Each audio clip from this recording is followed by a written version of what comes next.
now that I really understand business, if I can get money at the right cost, that's the cheapest way to expand. Hello, everybody. Welcome back to Commercial Real Estate Secrets. I'm your host, Austin Hare. Our guest today is Dr. Matt Leavitt. Dr. Matt Leavitt is founder and executive chair of Advanced Dermatology. He's CEO of Leavitt Consulting and executive medical chair of Bosley. He founded Advanced Derm in 1989. They have over 150 locations in 14 states, and they're one of two largest dermatology platforms in the US. So, Dr. Leavitt, thanks for coming on the show today. My pleasure. I've been looking forward to joining you. Yeah, great. Okay, so we're going to go into your history, but first, we were talking off camera. You were on Penn and Teller, which is crazy. Those guys are so cool. So, can you tell us the story of like how that came about and what that was like? Yeah, so I had built and founded a company called Medical Hair Restoration, which ultimately merged with Bosley and Hair Club. But it was we had offices from Beverly Hills to New York, and I was on TV all the time because I actually founded infomercials in our space in the early 90s. So I was on a lot. I was taking care of a lot of celebrities. I had offices from Beverly Hills to on the Park in Manhattan and everywhere in between. And so taking care of everything from presidents to kings to you name it.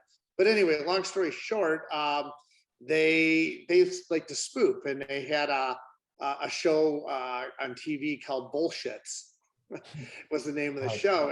And they called me up and said, you know, we want to talk and do something on hair. And they didn't even give me a lot of what they were going to do. It was fairly spontaneous, but it was a hell of a lot of fun. And then when I saw the finished product, it was a blast. So they had a lot of fun with the space, but cool guys. What was it like? So you went out there, you didn't know what you're going to do. You're kind of like just blind, right? Like it's almost like a blind date or whatever. So like, yeah, they actually filmed it in an office in I think it was we filmed that one in Dallas. I can't remember. It was we filmed it either in Dallas or Houston, but we filmed that one in Texas. Like I said, I had offices around the country. At the time, I was doing a lot of TV. I'd been did stuff on The View and Good Morning America and stuff like, done a lot of TV. So I think that caught their eye. Wow, that's cool. So was it making people laugh? Was it funny? What was the whole? Yeah, they put a funny spin on it. So they did everything from Brazilian waxing to everything on transplanting. So they were crazy. I like, again, they put it into a broader episode where they had some good messages, but also just a blast spoofing different aspects of hair and how important it was for people to add hair or get rid of hair. So it actually attacked kind of really the space overall. And as you can imagine how crazy they got with it. So I'm trying to think how long ago that was, but certainly it was well over 10 years ago. Oh, that's cool. All right. So, a lot of people might look at you and think, oh, CEO of this large organization, like he was one of the lucky ones. He made it, and life is rigged against me, and I'm just never going to make it. And obviously, you've had a fair bit of luck, but that's not true, like to the extent that luck dictates everything or that the system is rigged against you, because there's a series of steps that you can take, and obviously you've made good decisions in your life that brought you to the place that you are. And so I want to just kind of backtrack and find out what makes you you, and maybe shed some insight on how other people can help structure their lives in the same way. So, where were you born? What was growing up like in your house with your parents? Sure. So I was born in Michigan, Grand Rapids, Michigan, second biggest city in Michigan, but ultra conservative town, very religious city.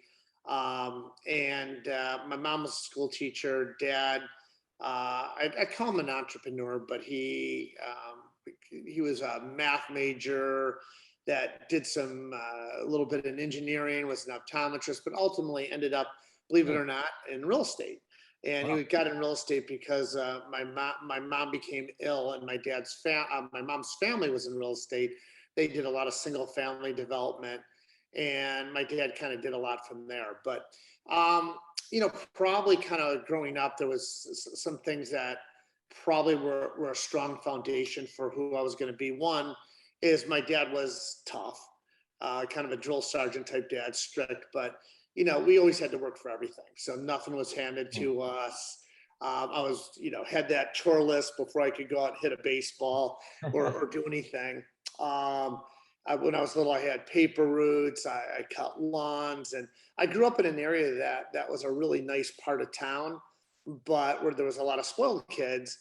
Mm. But that wasn't my life. My life was like, I don't care what anybody else is doing. My dad's philosophy is like, you're going to work for everything. But a couple of things got me, I think that there was a strong foundation of work ethic. Secondly, I got involved in scouting early on, became an Eagle Scout.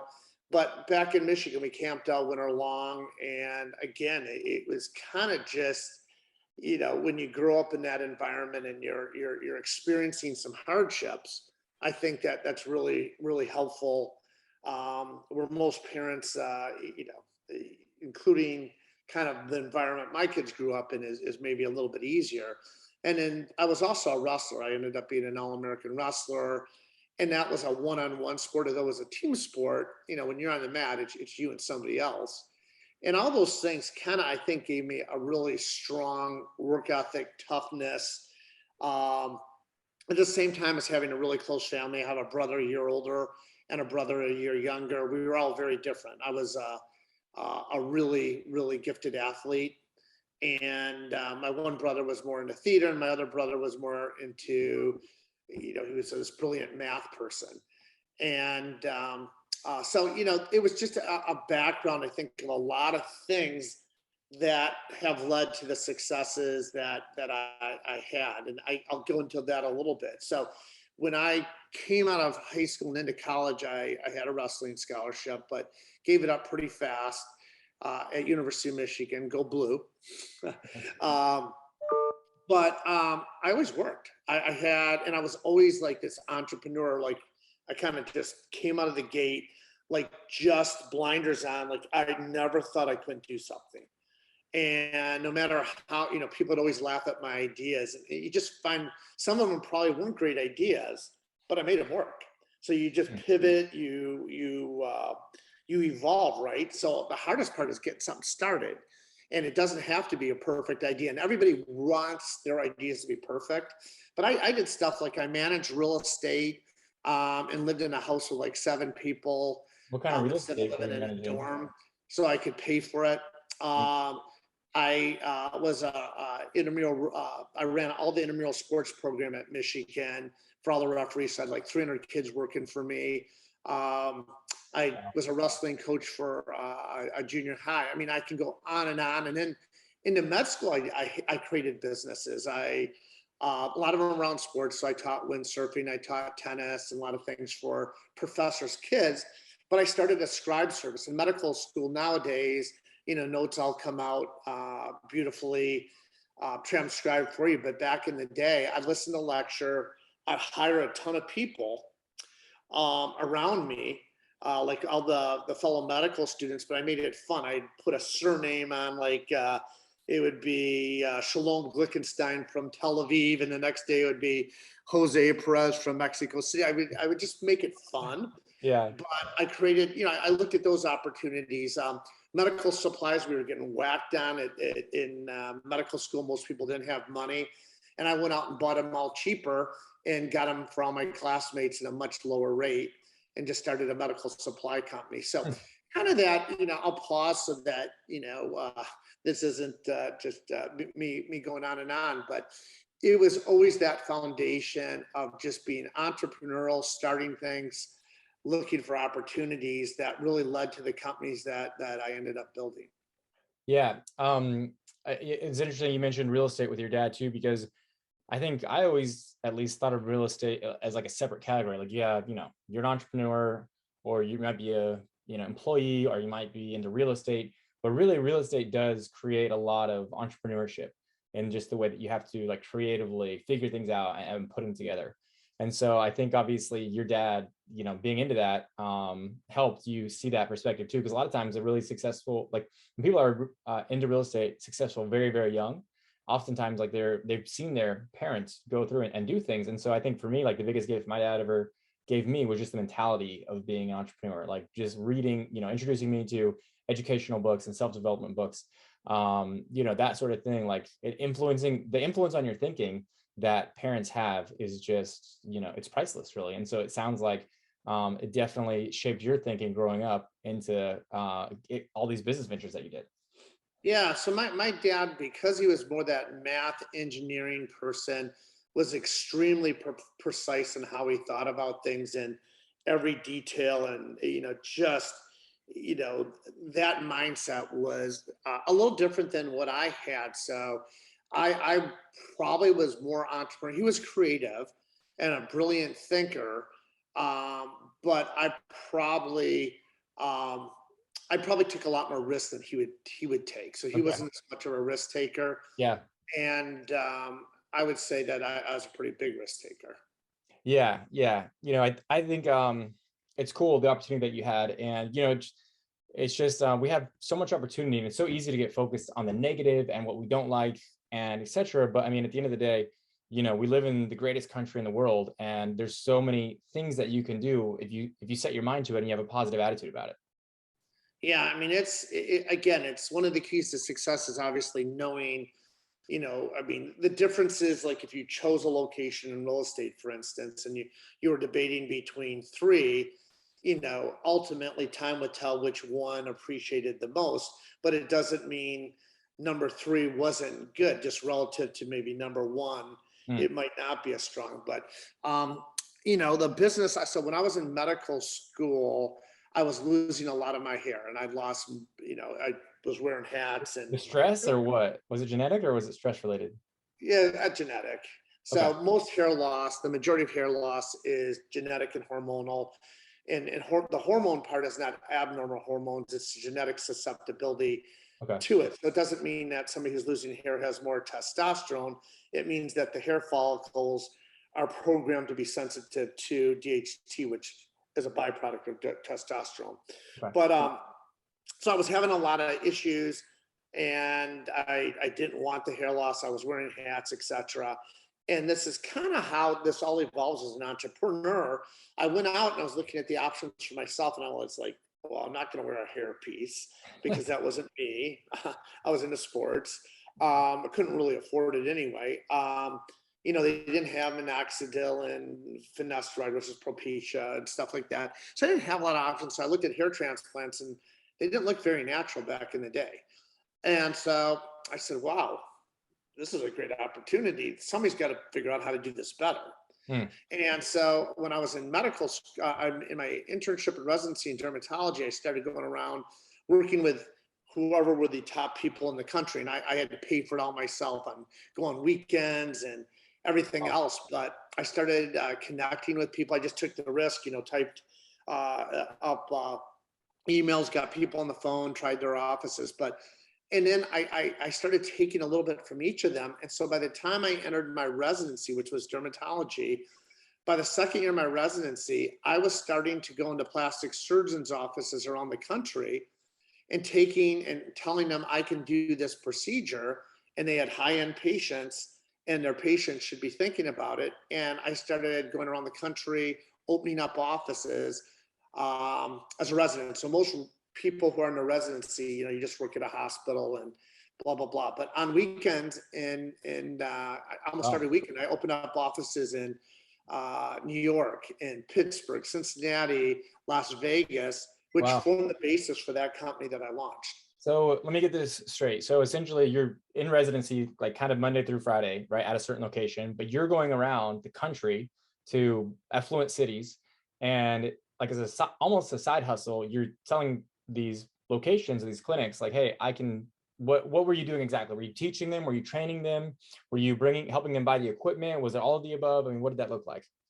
Now I said, I'll come in, I'll bring in all the equipment, I'll bring in all the staff, and I'll do the surgeries, and I'll pay you a fee for your office, or you can Wow. pay me a percentage of the surgery. Ah. And it just took off, and it ended Wow. up building, a huge company where, by the time I sold that company, I was getting over 1 million calls a month Gosh. from hair loss and hair surgery patients. And I Wow. kind of also at the same time kind of was formulating my ideas for building a dermatology company and then product companies. I built patents, new instruments. So everything that you start, if your eyes are open and you're looking around and you're listening to people, you see opportunities to, for lack of a better term, be a little bit of a disruptor, right? Where you can Mm. actually come in and just take what's being done, but do it better. And we live in that world. And yeah, I don't ever. So anybody who ever says, "Well, how do you come up with an idea?" You listen. Mm. You That's you good. you just see where people are challenged and what could be done better. And then don't say, "Gosh, it's too big. I can't start." Find a place to start. Yeah, I like that. And especially like, I've heard people say, oh, well, do you ever just like all the good ideas are taken? And it's like, no, no. I mean, yeah, there's some great Yeah. ideas taken, but ideas are only one thing. It's the action, it's the execution, it's the implementation that are the other thing. But yeah, like with every new idea and every new business comes a new set of opportunities. And so right now, I mean, it's been said like we live in one of the best, most entrepreneurial times in the history of the world because like you can get started with different things for so cheap. It takes a lot of grunt work and you gotta put in the grind. Yeah, you mentioned execution. So, I mean, I really don't think it's that hard to come up with great ideas. Yeah. But I mean, great ideas, the old saying, are a dime a dozen, and that's true too. So, if that's their obstacle, they're not looking and listening. But as giving the real estate analogy where property one versus property three are different, you got to take your ideas and say, okay, what is the cost of starting this up? How do I get to step one? And like you said, nowadays there's so many resources and apps and different things where you can outsource very inexpensively. Um, the guts to building a business. I mean, anybody can find a way to get on the internet and have a great website and find ways to draw people to that. But execution, is really what it comes down to in Mm. management as far as how well a company does. So you want a great idea, but then you have to be able to obviously manage that business and put people around you and surround yourself with people who can help you. So again, that's how businesses really scale. So you know, when I started, I would have said, "Gosh, if I could build a $5 million business, oh my God!" And then all of a sudden, a $50 million business, then 100 million, and it just keeps going up. And as every stage, you realize how much bigger and better it can be done. So when I look at our companies right now, I still feel, everybody's selling it's over. It's you can't. How do you do it bigger? And that's not true at all. Mm. There's a lot of ways. Yeah, and on that note, so how did you transition from the hair loss procedures and that company into your dermatology company? Yeah, so my background was dermatology. So again, I did have always this entrepreneurial spirit of, I just always felt like, I woke up every morning saying, I want to change the role. I can do this, I can do that. So I wasn't a self-doubter. It was just the opposite. And I know a lot of people struggle with that. That wasn't my struggles. My struggle was like, there's not enough hours in a day. So, Yeah. but when I came to look for where I wanted to live, and I had gotten married, and I said, I can live anywhere in the country. I'm a doctor. It doesn't matter where I live. And looked around, and I had this idea for dermatology of a hub spoke model where I would create one centralized office, but then I would open up an office in an area that was just developing. So when I first came to Orlando, Lake Mary was a two, um, there was only two sides to the road. It wasn't like a 4 lane or 6 lane Oh road yeah. going Little down two Lake lane Mary road. Boulevard. It was two-lane road. And, I looked at Heathrow and said, God, this is a beautiful area. There's no dermatologist out here. And by the way, when I called up everybody in Orlando and said, I'm thinking about being a dermatologist here, you know what they told me? They said, there's Too no opportunities. It's saturated. too saturated. You'll never get busy. It's And what year was saturated. So, this? pardon me? This was in That was 1989. 1989. Wow. Yeah. So they're saying it's too saturated back then. So Yeah. So they were like, And they said, you'll never succeed. I called the hospital, said, is anybody doing consults? Because dermatologists usually don't like to go in the hospitals. And they said, no. I said, I'll do all your consults, pay for my move down here, and let me open up an office in one of your hospitals to take care of everybody who you can't get taken care of. And then I knew I wanted to be aesthetic. So I said, let me look for an area that's growing that doesn't have a really well-known plastic surgeon or dermatologist who's aesthetic. And I did that. And then I said, let me go where the growth's going. And back then it was like Deltona and DeBerry, Orange City was just starting, but it wasn't very big. Yeah. And so I put an office out there, and I did that all right at the very beginning. And I did it, I had a lot of debt because my wife went to veterinary school. I went to medical school, didn't get paid for, had a lot of debt, but I said, you know what? I'm going to build this hub spoke model. Ended up putting Heathrow in the middle, went out to DeBerry, went out to downtown Orlando, and started this hub spoke model where I just kept expanding. And it just took a lot of energy. I got out to all the doctors, and my slogan was, I'll see your patients today. Everybody else, well, we'll see them in a week, 2 weeks. I'd like, you call me, I'm going to see your patient. Wow. And that was a differentiator. I mean, I just gave better service. Fortunately, I was well trained. So that's how dermatology started. And then obviously I changed the model a lot over a period of time, but that was the start. Wow, that's cool. So yeah, in terms of like taking on debt, did that scare you guys at all, or are you confident enough in the model to? So I didn't use a lot of debt. I just had the debt from medical school. But what I did is I reinvested everything I was making. I kept my lifestyle really low compared to what I was making and generating. And I kept my expenses really low. And I, instead of like having all the expensive instruments in all the offices, I traveled with all the instruments and had one set of instruments. For example, instead of having a ton of staff in each office when I was building it, I traveled staff with me. We'd go in my car one day and go. So I did a lot of things to keep costs low until the revenue was coming in. And as the revenue came in, then I expanded my expense structure. I would tell you if I had to do it over again, there's not a lot of things I would do differently. But so I was afraid of debt when I was early on in all these businesses. I mean, it scared me to death. Now that I really understand business, if I can get money at the right cost, that's the cheapest way to expand. If somebody's going to give me money at 3% and I can do something that's generating 10%, my arbitrage is 7%, and I'm not using my own money. So, I mean, now I believe in debt, much more. But not for people just getting started. I think people have to be very careful because of just exactly what you said. If your model's not solid and your assumptions are wrong, then there's always risk that your debt can, it could do you in before you get going. And probably one of the number one reasons that a new business would fail is inappropriately being financed. They don't really have the backing to do what they need to do. Yeah, no, I love that. It's like something that I've evolved my thinking on as well. Same thing is like, you think of you grow up thinking, well, some people that debt is bad, like all debt is bad, but really, I mean, that's the rocket fuel, right? Like you said, if you can get it for 3%, I mean, it doesn't get cheaper than that. And if you're doing something that generates more than that, then it's all just arbitrage. But I like your distinction about making sure you understand the risks associated with that, because if you take on too much debt too soon before you've proven the model, now you're in a lot of trouble.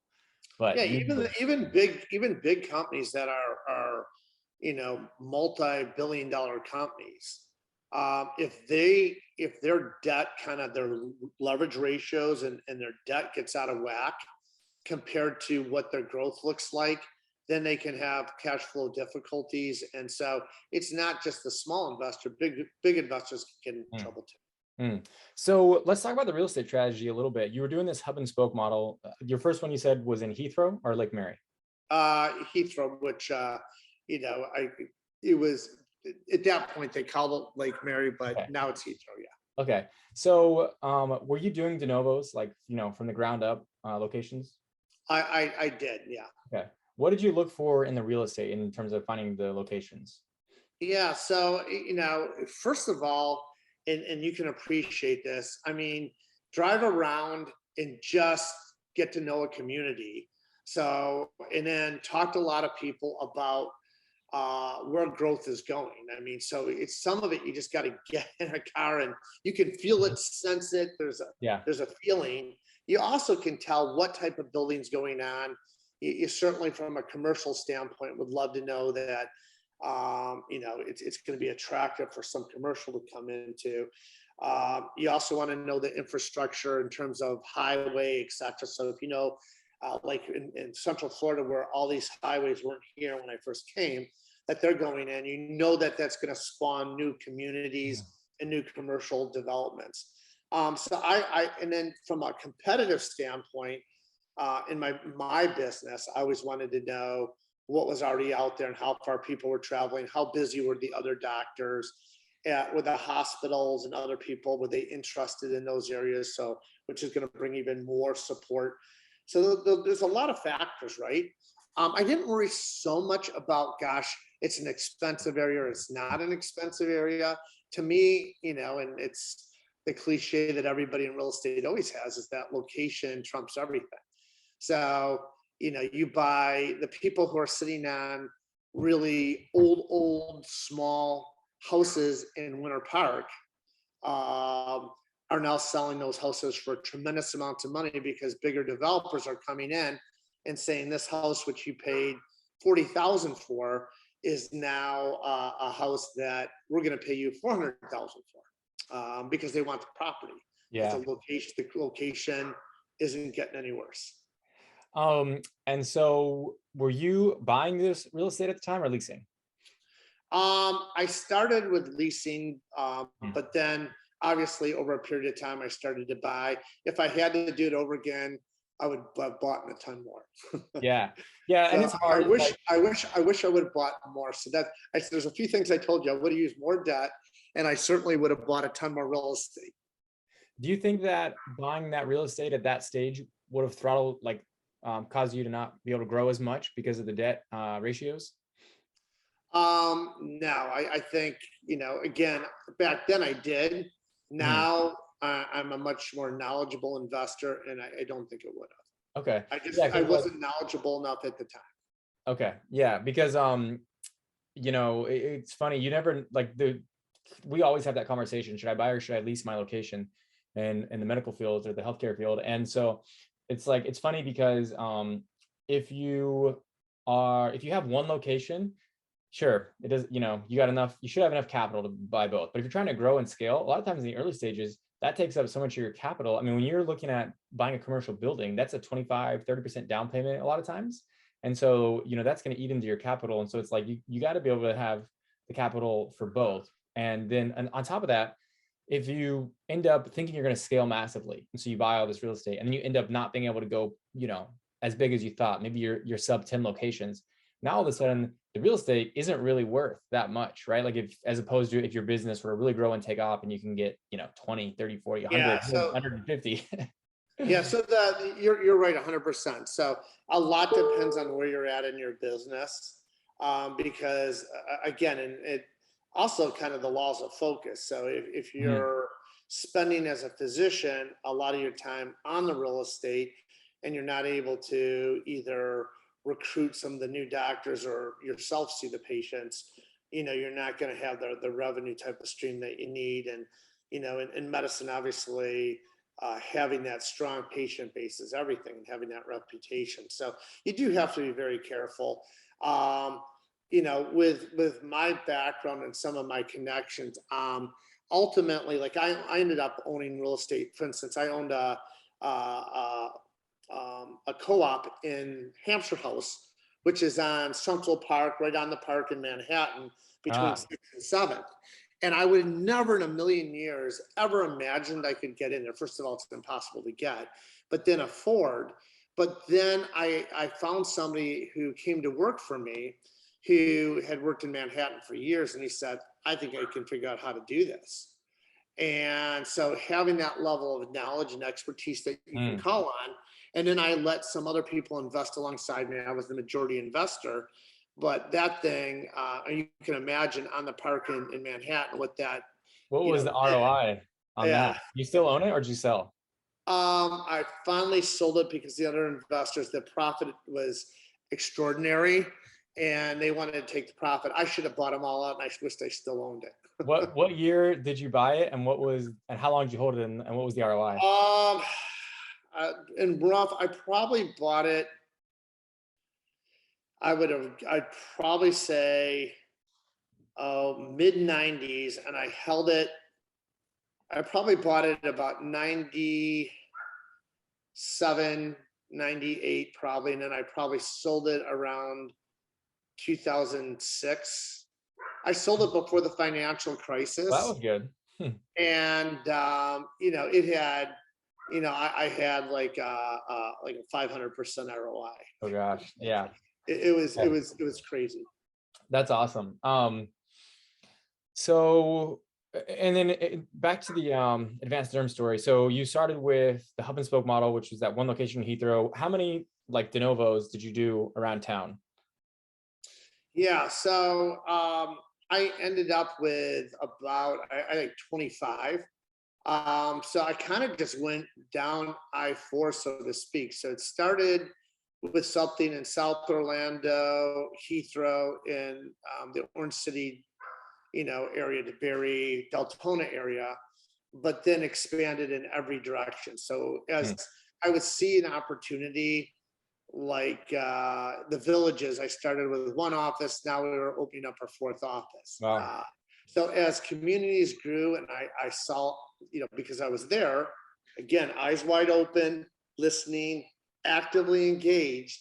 I'm like, okay, I want to be. There's something to being relatively early on in a growth phase, right? There's a little less competition, pricing's a little better, you have some connections, but that's an example. But I kind of, when, I went into Tavares, and then, Winter Park, we did two offices, Maitland, and so on and so forth. So kind of all the way down, all the way into Hunters Creek. And then in the other direction, Waterford Lakes and Oviedo. So kind Hmm. of in every direction we grew, and then ultimately out to the coast into Ormond. Then we went up to Jacksonville, all the way down along to Miami. On the other side, Tampa, going north and south along the whole coast, all the way up to Naples. And these are So, all, you're not doing any acquisition at this stage. These are all de novo, like from scratch at this point. I did de novos up to about 58 offices. Wow, And then, yeah, that's so really that was all organic growth, cool. right? Crazy, huh? So, Yeah. and you're asking the right question. So at a certain point, it's much quicker and more accretive uh, to buy an existing business and to develop it out of the ground. Usually good business strategies do a little bit of both. Mhm. But now our growth over the last now 7 years has been more acquisition oriented, almost 10 years. But I did my first one here in Orlando in Altamont. That was my first acquisition. But now, I mean, we just today we're doing one in the Baltimore Townsend area of Maryland, where we're adding Wow. 4 offices there. Is you So got we're, four we're all over offices the there? country. Pardon me? Wow, wow. So you said you got 4 offices in Baltimore? Yeah, we already have offices all around the DC, the Beltway. So we're Wow. in Virginia, we're in DC, north, south, east, west. Yeah. How, like, what percentage of the real estate were you buying as you were growing, like up through those first 58 de novos and then moving into acquisitions? It wasn't a huge number relative to the overall size. So about 10%. Okay. I, Yeah. I again, if I knew what I knew now, I could have brought in people, expertise, and used debt, and what that real estate would be worth would be pretty spectacular. Yeah. Yeah, for sure. Especially because you're, bringing that value there by being a credit tenant. And so, yeah, I think it's one of those things you mentioned earlier. who do you work with, right? Like partnering with the right people. And there's a book that I really like called Who Not How, which is all about working with the right people. And that's what, we recommend that strategy too, when it, like if your core competency is, dermatology, or healthcare or dental or whatever, it's like, who are the people that you can partner with? They're going to go through and help you. So we always recommend people, like, if you want to get involved with real estate, find a good group to partner with. And like, obviously we're happy to partner with people, but it doesn't have to be us, just somebody that's their core competency, who they know how to go in and use real estate to leverage and maximize their returns. Yeah, I think that's a really, really important point you're sharing with your audience. I couldn't agree more. So the best money I ever spent usually was on people who had much more expertise in an area than I did. And so they teach you not only what to do, but what not to do. And a lot of times what not to do is even more important than what to do. And it's easy to make mistakes, whether you're not creating the right amount, the right structure around what you're doing. You're not taking advantages of maybe some of the tax opportunities that might exist, or you missed something when you were scouting out a location that they would know better. And then just even like the improvements that you would do on a building in your strategy, all those things an expert like yourself brings to the table. And I could go through every aspect of my business, whether it's finance and sales and marketing, or the education part, or obviously, I built my business by focusing on what I knew best, which was medicine, and really doing a good job for patients and taking care of them, and developing that trust and developing a reputation in the community. So that I love your advice. Yeah. Yeah. And on that note, you grew 58 de novos and then almost 100 acquisitions. And so, maybe more. What do you think it was that allowed you guys to get such rapid success so quickly? Like, what do you think were a couple of things that you feel like you do really, really well? Well, first of all, I was pretty much somewhat first to market, meaning that I had some ideas on expansion that were different than others. I was willing to take those risks. So, as you grow and you need more capital and you're signing more leases and you're buying more equipment and your labor costs, you're hiring more people, then your fixed expenses go up. As your fixed expenses go up, your risk goes up, because now all of a sudden you have to get over the top of those fixed expenses. If you have variable costs would be, you're my consultant and I use you when I need you, but I don't need you. If I don't need you, I'm not paying you. And so having kind of more variable costs is helpful. But the model that I had, I got out there before other people did. As more and more people saw it could be successful, more and more money poured in, and the competition got much greater. And what competition did is drive up the cost. So it became more expensive to hire a doctor, or more expensive to acquire a practice, where the earlier price would be A, now it's A times 2. Yeah. Now, so that was key. But I think a lot of it was, for me, our strength was understanding what our true core business was. And our core business is taking care of patients. And so trying to provide resources and understanding the doctors really well, meaning that I'm a doctor. What's important to me? It's important that I have really good staffing. It's important to me that I have the right supplies. It's important to me that my office is always clean. It's important to me that whoever is greeting my patients is doing it with a smile.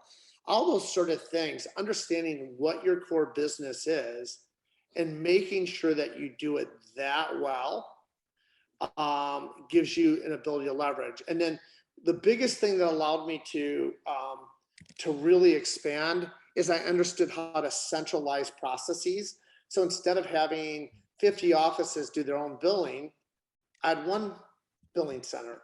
Instead of having everybody answering the phone for new patients, I had a call center, what I call a care center. Instead of having everybody buying their own supplies, we had centralized that. So when you centralize all these processes, you can afford better people, you have more expertise, but you also start to ultimately lower your cost structure. You're starting to leverage the ability, instead of 50 people doing something, now, maybe 6 really well-trained people can do it. So you start to bring that under control too. Yeah, I think that's smart. And it's so the problem is you can't do that on day one in location one. So how do you decide when it's time to centralize and create these specific use cases? Yeah, so if you're growing a business, again, eyes wide open, I mean, you have to kind of always see what the demand is for whatever you're doing. So for us in dermatology or in hair, what did that demand look like? How good was I at that business? In other words, how much was I really driving uh, the core business? And if you saw that opportunity where you said, my gosh, the supply is outgrowing the demand. I mean, the demand is outgrowing the supply. So now I have too many dermatology patients. Instead of seeing them on a timely basis, now I'm pushing people out 4 to 6 weeks, and my competitors are doing that. It's time to grow, and it's time to invest. So it is really paying attention to that sort of opportunity, and that will help control that risk ratio for you too. And you got to be objective and analytical. You can't just talk yourself into things. You have to be able to look at real numbers and be smart enough to understand those numbers, and that will give you your answer in terms of when it's time to grow. I like that. So, today we're dealing with a lot of issues in terms of inflation. I mean, there's lack of labor force participation is greater than ever. It's harder to find and recruit doctors. How are you guys looking at these challenges and trying to overcome them? Yeah, I think this is going to be a challenging time. It's certainly going to be a challenging time in medicine, and it's going to be a challenging time outside of medicine. In medicine, the challenges are, like you say, inflation. So now all of a sudden, if your average medical assistant was making $20 now, with inflation, maybe they're making $25, and now if you have 100 of those and it's $5 more an hour, you've added millions of dollars of cost. So that's very market driven, right? And then on the other side, there's pressures always from Congress and CMS on paying doctors less, meaning that insurances are going to pay for the same procedure. They're going to pay maybe less next year. So in fact, they are. There's going to be a reduction. So if you take the fact that your costs are going to go up and your revenue is going to go down, you better find some other ways to either you're going to either have to become more efficient with your business, or you're going to have to find ways to grow revenue a little bit more. So maybe if you weren't, like in dermatology, if you weren't doing aesthetics, maybe all of a sudden you say, okay, there's an opportunity to do the aesthetic portion of dermatology. But you really have to be mindful of where things are moving, and you just nailed it. It's going to be a challenging time, and we're already spending a tremendous amount of time focusing on other efficiencies that we're missing that we haven't done, and is there duplication of processes where we could take cost out that way, and also what more would our patients like us to do that they're raising their hand and saying, I want this done, that we're not doing. And then trying to obviously integrate those into the practices. Yeah, because it's, inflation affects healthcare, I think, the most, in the sense that you're all about reimbursements and insurance reimbursements, and those are always trying to go down and down and down and down and down. So, I mean, are you guys working on automating more processes or leveraging AI? Yeah, so technology, again, you're very, very good point. Technology is an important way to increase efficiency. So instead of everybody having to check in at the front office, they can check in on their own computer or laptop, or they can have a kiosk where they check in. To the doctor's appointments I went to personally, I checked in kiosk, and it was easier for me than standing in a line at a front desk. But yeah, so there's all kinds of efficiencies. Same thing with how people pay their bills, and you can go on and on and on. But there is a lot of technology that will make things hopefully more cost effective. You usually have to invest a little bit up front, but Yeah. Yeah. ultimately better. Yeah. And it's like, I study ARC investment strategies with Kathy Wood a little bit. I don't know if you're familiar with her, but the cost of automation and artificial intelligence is dropping like exponentially. And so hopefully that will allow companies to find a way to combat all this, inflation and labor shortage. Yeah, I mean, the whole, we're talking a lot of business stuff, but when you actually got into the medicine component, it's absolutely fascinating. It's an incredible time, as long as things can become affordable. But precision medicine and use of AI will change everything. It's cellular medicine. So precision medicine would be like if you had somebody who had colitis, so inflammation of their intestine, and you could take a mucosal swab, look at their DNA, get some blood work where you look at inflammatory markers, and maybe do a couple other simple tests like do a stool sample and look at some markers in the stool. You could tell which medication somebody would respond to at what level versus just throwing a dart at with what typically is prescribed. And so the morbidity or somebody's actual health, the faster you can control a disease process, obviously it's more cost effective, but their whole life and their productivity changes instantly. And I could give you so many examples where AI and technology is in some of the things that are happening in cellular medicine in terms of exosomes and stem cells. It's going to be, when we look back 10 years from now, what we're at today, we're going to go like, oh my God, like that was the dark ages. Oh, So I hope so. I mean, I'm so excited about the future of healthcare for that reason. So, and speaking of the future, what's on the horizon for Advanced Derm? What are your goals? Where do you see it going in the next 10 years? Yeah, so I mean, I think medicine, it was a very inefficient, if you looked at like banking, like going to a bank versus going to a doctor, very different experiences. But banking automated very quickly. Medicine's been very slow. Banking had big consolidation where you'd have a small bank get bought out by a bigger bank, get out by a bigger bank. When you have one office at a time in medicine, there's no chance for efficiencies, and that means that the cost of the patient just goes up and up and up and up and up. And so, in healthcare, we know that the cost of healthcare has to be affordable. We have to have access. So Advanced Dermatology is very focused on creating access and being part of that movement where we are trying to take some people who are struggling to be phenomenal doctors, but are just spending way too much of their time on the business component and not being able to practice medicine. And as I said, and I've said several times, the number one thing in our business that you have to do is do a great job of taking care of patients. Yeah. It all starts with a patient. So I think we're going to consolidate. There's many people raising their hand and saying, you know what, I want to be a doctor. I'm tired of having to be an HR person, and I'm tired of having to be an expert in 16 things.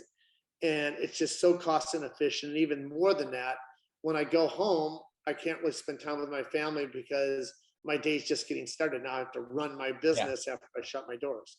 And So do your doctors retain any equity when you acquire them? they do. Yeah. They do. So, I mean, they're now offloading, like we talked about who, not how. They're offloading the business side of things that they don't want to do anyways, and they're still maintaining a piece of the upside. So yeah, so they get both, right? They're able to monetize and take some money off the table. They're able to have a much higher quality of life. And then the expertise we have, like even on something like compliance, where it's very complicated for doctors now, and there's just a lot of rules and regulations that can be overwhelming. We have full-time people who do that. I mean, that's all they do, a big department that focuses on, making sure that all the I's are dotted and T's crossed. And then, as you said, part of the deal is that we are able to pass on some of the equity. So now they own a piece of the bigger business. Yeah, everybody wins. So no, I love it. So for anybody who's listening, they like what you guys are doing at Advanced Derm, they want to reach out and learn more. What's a good resource for them? Yeah, I would say that, an easy one on the Advanced Derm side is go to the website, which is adcs.com or advanceddermatology.com. And It's actually, our full name is Advanced Dermatology and Cosmetic Surgery Centers, because we obviously do a lot of aesthetics too. We're kind of soup to nuts where we do. And your wife is a superstar. I can call her out. Thank you. You know, It really is. she's in dermatology, and she's such an outstanding. She's brilliant and does a great job for her patients. But yeah, no, they can go to the website and learn more. And certainly our job is to, again, try to get them in on a timely basis and answer their questions, educate them, and whatever they need to be able to take care of that problem. Great, great. Well, this has been awesome. Thanks so much for your time, and look forward to maybe doing a follow-up here and see how you guys are progressing the next year or so.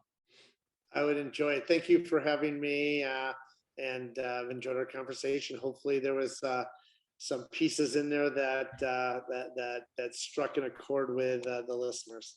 Oh yeah, yeah, absolutely.